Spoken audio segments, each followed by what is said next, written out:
I'm giving a talk that really my longtime associate in my lab, Nathan Miller, should be giving. In fact, I have never explained myself this first piece of work I'd like to do, but I think it's highly appropriate for this audience, and if Nathan could be here, he would do this, and maybe better. But everything biologically that I will talk about today has to do with this process, which is gravitropism. It's a growth response of a plant root in response to being reoriented in the gravity field. So the roots would prefer to grow down, and so if you impose a shift to them, they respond.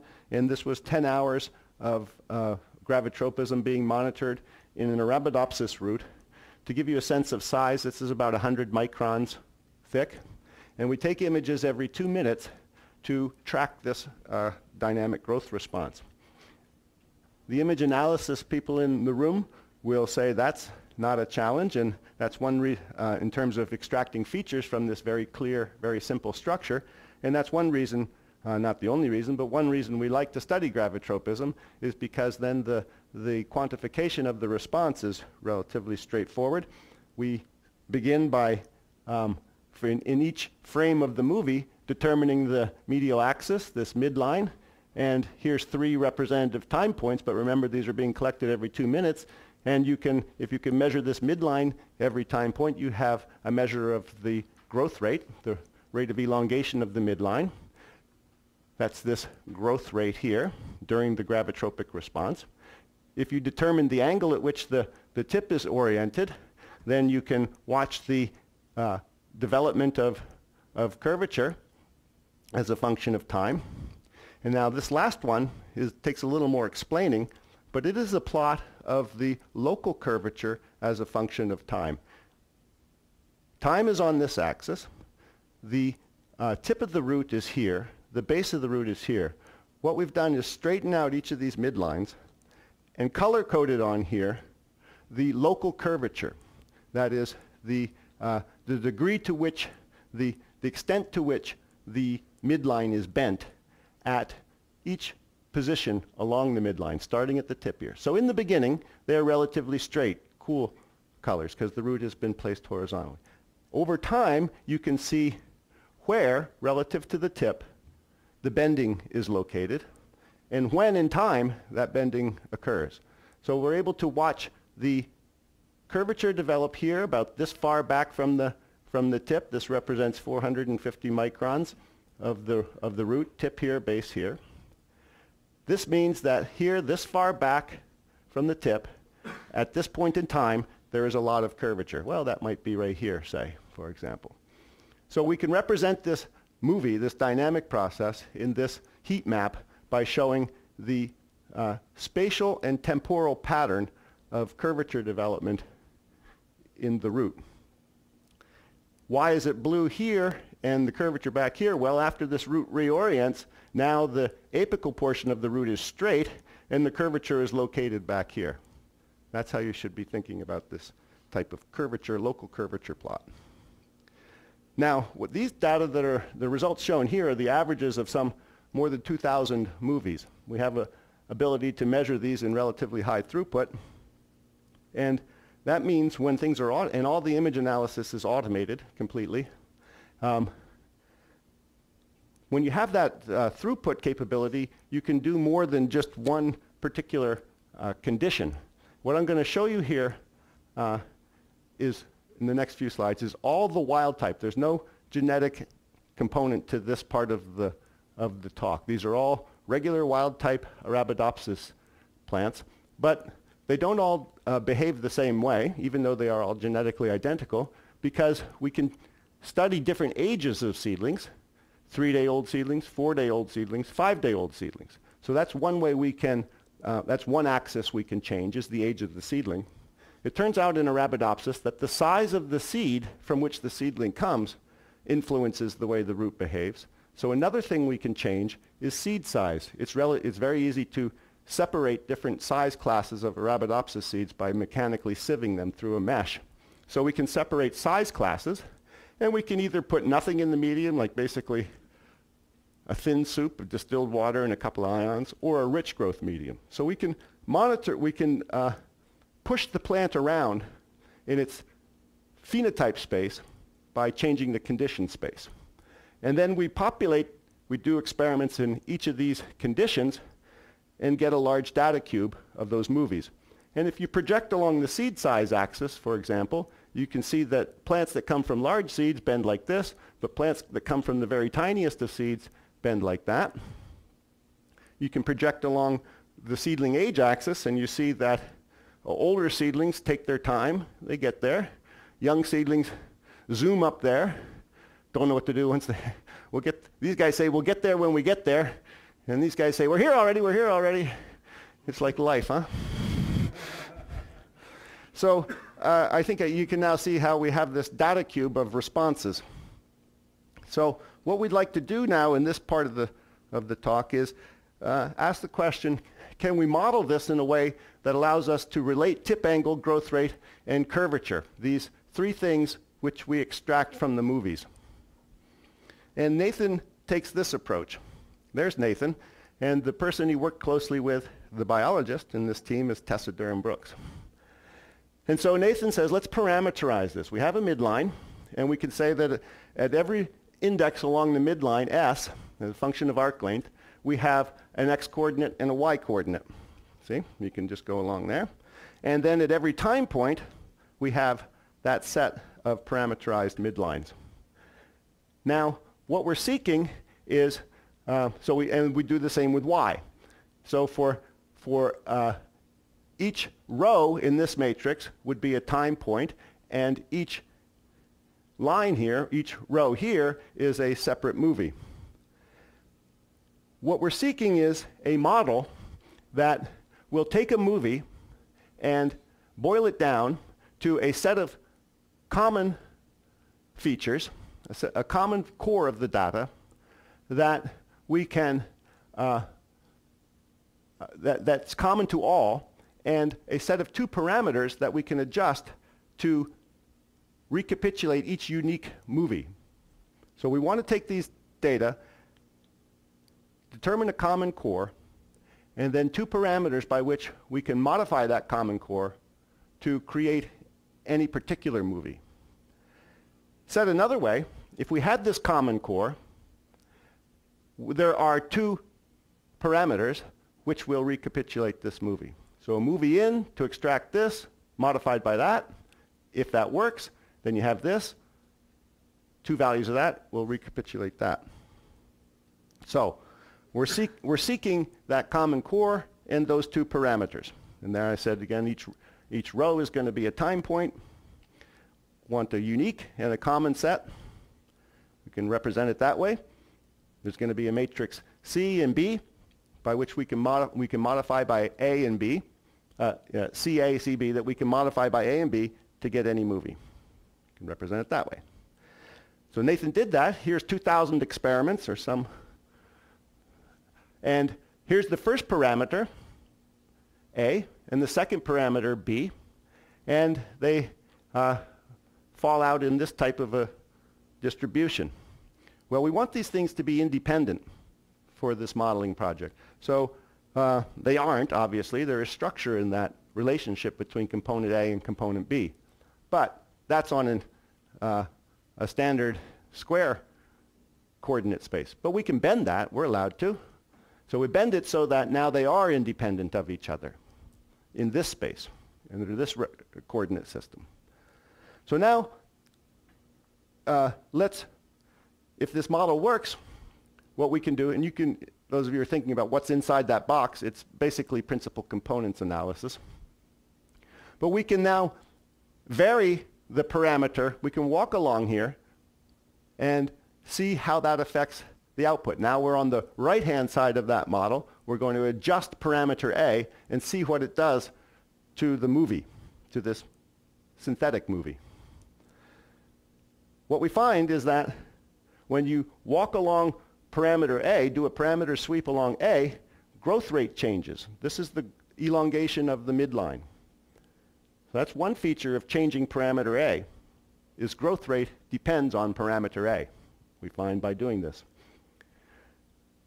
curvature, remember, we have a root that has little curvature in the beginning, but over time, curvature develops this far back from the tip. We can see what would happen to curvature distribution. This is local curvature, not tip angle, but how bent is the midline at each position along the midline. And what you see is that the curvature distribution is shifting. It's becoming broader. The tip angle, as you sweep along parameter 1, has this behavior. So now we're walking along parameter 1, adjusting that A, seeing what does it do to a movie when that parameter A is adjusted, applied to the common set of the common core. Now, if we walk along parameter 2, we find, I won't go step by step, the growth rate is unaffected when you move parameter 2. So now we're going to sweep along parameter 2 and see what happens. The tip angle, the final tip angle, the angle that it ultimately lands at, depends strongly on parameter 2. But notice none of this behavior changed. It was insensitive to that. Let me go back just to show you in contrast how the final tip angle over here at these values of parameter 1 didn't change nearly as much. The big change is over here. Whereas when you change parameter 2, you get a different effect on the tip angle. Now look what happens to the curvature distribution as you adjust parameter 2. The distribution of it, the location of it in space and time is not changing, but the magnitude of it is changing a lot. The intensity, the bentness of the midline is the thing that's primarily affected by changing parameter 2. The distribution is not so much affected, but you can see the intensity depends on the parameter 2. So it does not increase growth rate, but it increases the local curvature, magnitude of it. So do these two parameters have any biological meaning? This is the caveat of what we might call reverse modeling. If we're letting the data find the parameters, right? This is all data driven. You collect a huge amount of data. You've deliberately changed, spread the space by changing seed size, by changing seedling age, by changing the media, so that the roots are behaving across this phenotype space. You've spread the, you've deliberately chosen conditions that make the behaviors various. And now we're finding two parameters we can adjust, but do they mean anything? The danger in this approach, when it's totally data-driven, is that you'll end up with parameters that don't mean anything to you. You gain no insight to it. I wouldn't be showing this to you if that's where we had ended up. So let me show you why I think we, in this case, we were fortunate or that the parameters are interpretable. But to do that, I have to explain this to those of you who don't know how roots grow. And here's a root growing vertically. And I've shown here some circles on it to show you the results of tracking. We can track texture patches in these grayscale images from one frame to the next. You can see if you have a small patch, you can see in the next frame how much did I have to rotate or translate this patch to find the best match in the next frame. And if you can do that over in these cases, we will take images every 30 seconds for 20 minutes or so. That's all you really need to do. You'll see that patches up here are not moving apart from each other very much. Patches down here are not moving apart from each other very much. The root is growing because material here is expanding. And this is the growth zone of the root.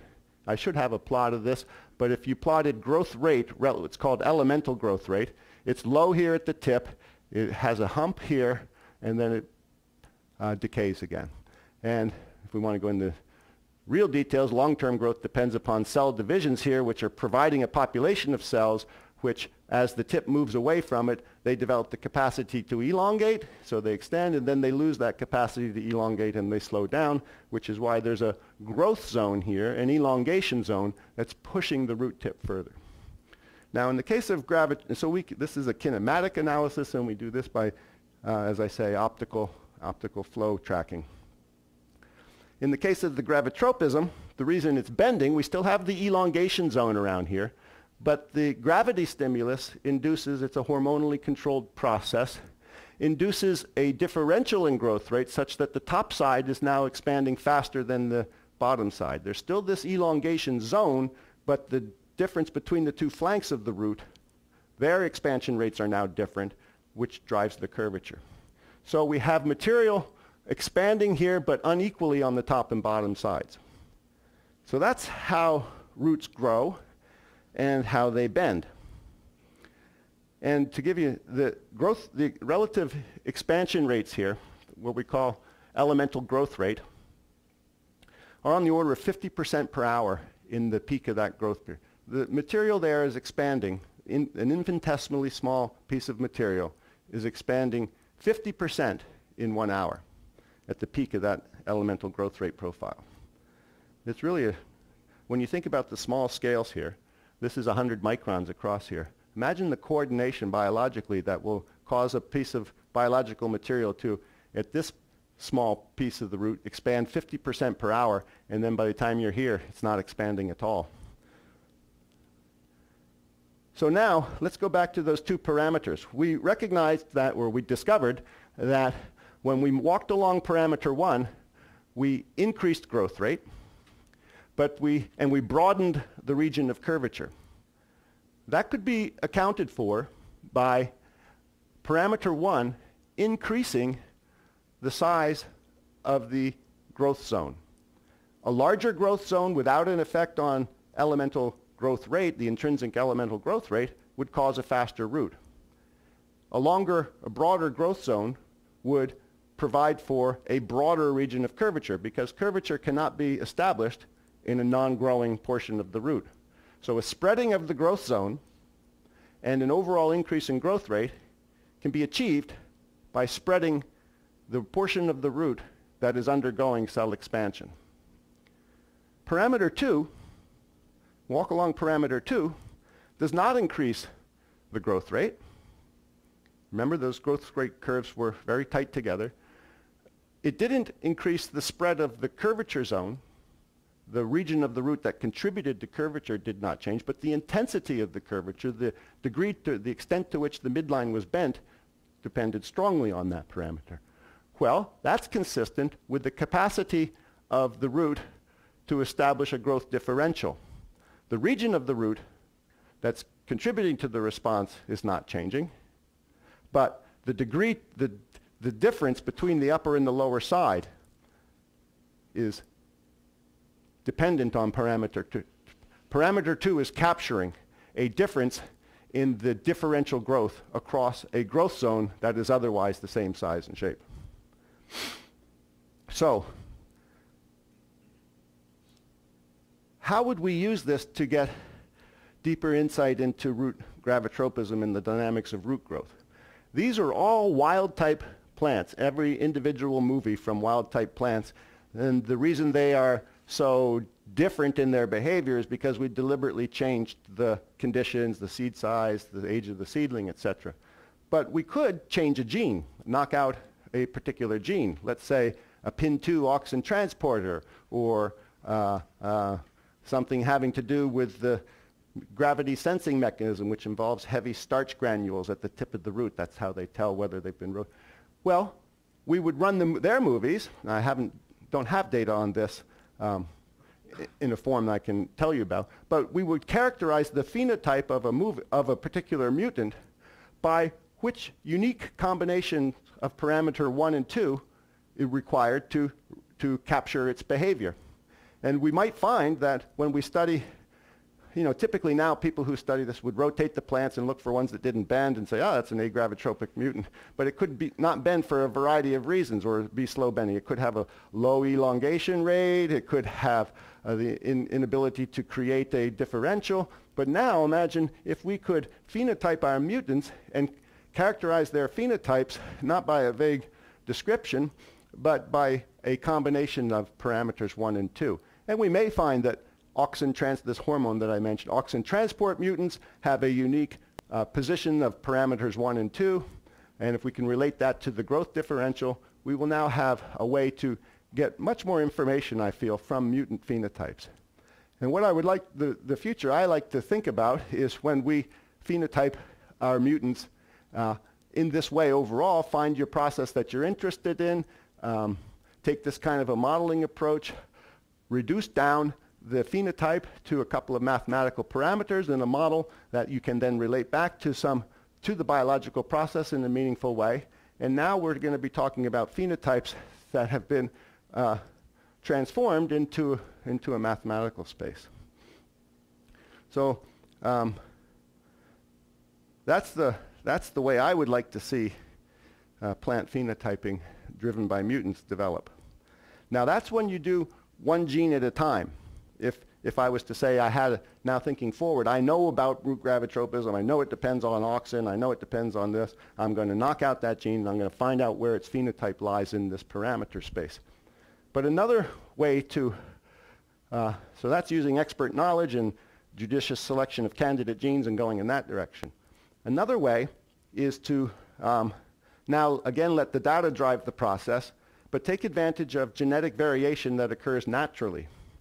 And for that, I want to explain this, which has not been touched on much this meeting, but the genetics of that, the genetic component to this type of research that is enabled by certain plant species. An increasing number of plant species this approach can be taken with, but Arabidopsis is superb. Maize is also superb. But but let me just describe how this goes for those of you who don't think about this much. Arabidopsis has very many naturally occurring types that have evolved all over the world. And the community, that's a very robust community, studies this plant. They've taken plants that were isolated from the Cape Verde Islands off the coast of Africa and some from Northern Europe. And they are genetically distinct. They don't look exactly, they're all Arabidopsis, but they're different. And the community has created this genetic stock of seeds which involves crossing these two. So these are the two chromosomes, and when you cross them, just like you got half your DNA from your mom and half from your dad, this F1 generation is exactly half of this plant's DNA and half of this plant's DNA. Arabidopsis has 5 chromosomes, but I'm just going to show you in this diagram this idea. And then they let this one self-fertilize. That's another good thing about Arabidopsis. And so then these chromosomes cross over, and in this generation, they're actually a mixture of a different mosaic of parent A and parent B. And then what the community did, and this is part of the hard work, is take this one and cross it to itself, take this one and cross it to itself, take this one and cross it to itself. Ultimately, you become fixed. You don't have 2 different chromosomes. If you do this for 8 generations or more, you will have both chromosomes identical, or very, very, very, very, very nearly so. But if you did each of these separately, you could have a population of plants that is, each one is a unique combination, a unique mosaic of parent A and parent B. And in this particular population of plants that we and many others use, there are 160 genetically distinct versions of these. They're called recombinant inbred lines, inbred because they've been bred to themselves until they're homozygous. Next, the community did, also I imagine it was hard work then, it's a little easier nowadays, but we know along each chromosome whether the DNA is blue or yellow, whether it came from parent A or parent B. So here I show, let's pretend at position 1 we knew it was yellow, at position 2 we knew it was yellow, at position 3 we knew it was blue, and imagine a couple of hundred of these all along the genome. Now the game becomes, if we can measure the process, let's say gravitropism, in each one of these different types of plants, and we have to do multiple individuals of each genotype, then we have a statistical game to play. The idea being that if we measured the growth rate, let's say, and every plant that had blue DNA at marker 4 had a fast-growing root, and every plant that had yellow DNA at marker 4 had a slow-growing root, you'd have a pretty good reason to believe there's something about the DNA at marker 4 that was controlling root growth. So we're going to do a regression game where we regress the phenotype against the genotype in this case. And when you do that, if you measured the height of the weight of a cow or the size of a pea seed or something, oops, no, I'm not there yet. We have to measure the gravitropism for each of these distinct 160 different lines. If they all behaved the same, there would be no game to play.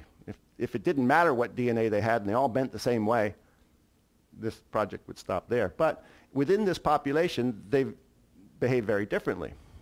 Here's one parent in the black line, and here's the other parent in the red line, and I've just selected arbitrarily 3 different recombinant inbred lines to show you that there's variation among them. The parents are different, and these recombinant inbred lines derived from the parents are different, so therefore we have variation in the phenotype, and we have variation in the genotype.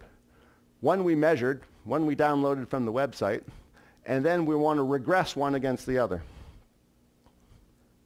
If you just measured one static phenotype, like how long is the root, or how big was its seed, or how much biomass the plant, if you had one phenotype measurement, you get a plot like this that says, here's the genomic position, those markers I was talking about, and here's the likelihood that that genomic position is associated with the variation in the trait.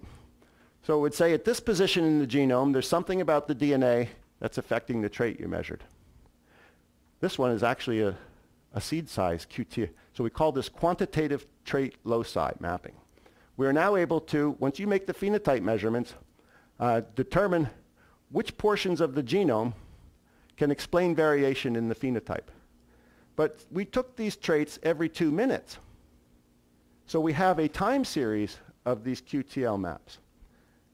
And here you see an example now that likelihood, let's say time is on this, sorry, got cut off. Oh, there's the time axis, 8 hours. The position along the genome is here. Here's the 5 chromosomes marked out. And coming out at you is the likelihood that that position in the DNA is influencing the phenotype. And what you can see is that there's something about the DNA at this position that at this point in time begins to affect the variation in the phenotype. Whereas at this position in the DNA, this genomic position, at this early time, there's a locus, a region of DNA that's influencing the phenotype. So in this way, taking advantage of natural variation, we can identify the genomic regions that are contributing to variation in the phenotype. Now this is about, I would go, do I have 1 more minute? I can just say what our approach is to finding the genes that are in. So when you say, have I identified a gene? What is the narrowness of this piece of DNA? It's actually very large. I can't tell you what gene is responsible for that because the resolution of this process is not big enough to go down to the gene. If you look in this, what we call this genomic interval, there are many genes. There might be 100 genes. In some of these, there are 20 genes. And so how can we pinpoint the gene? And I'll just in a minute, just tell you in words our approach that looks like it's working. We've also done this exact same process with maize, corn. They have recombinant inbred lines, measure their gravitropism, determine their QTL intervals, and then Ivan Baxter and Matt Hudson, some others, made this tool that says you could take a genomic interval from one species and ask, what does it have in common with the genomic interval of another species?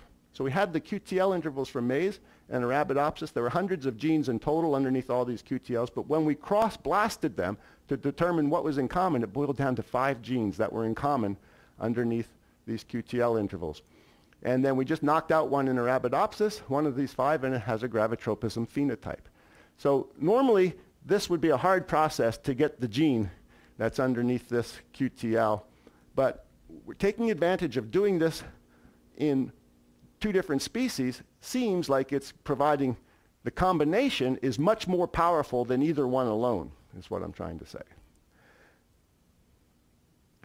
The point I want to make now and close on is that what enables to be able to do it in maize and Arabidopsis, and we've done it in tomato, is the automation of the process. If we weren't able to measure these roots doing what they're doing automatically, we wouldn't be able to do the large numbers that's necessary here. So to do this, if this really works, that by doing it in different species and then comparing the results, we get much more power out of it, that is a benefit of, or a dividend of the automation of the process. So when we measure morphology in the plants, everything we can do to automate and add throughput to it brings many benefits and dividends. So I see the challenge as not what you can measure, but what can you measure automatically and in high throughput. The key people on this QTL part were Candice. It's interesting, another biologist combined with a computer scientist in the group. This is a pattern in my lab. These dyads, these pairs that kind of form to do something interesting. And I think we sort of talked about that here. That's sort of the pairing that we're trying to achieve with, you know, the vector going across this room is what we're trying to do there too. So that's what I wanted to leave you with, and thank you.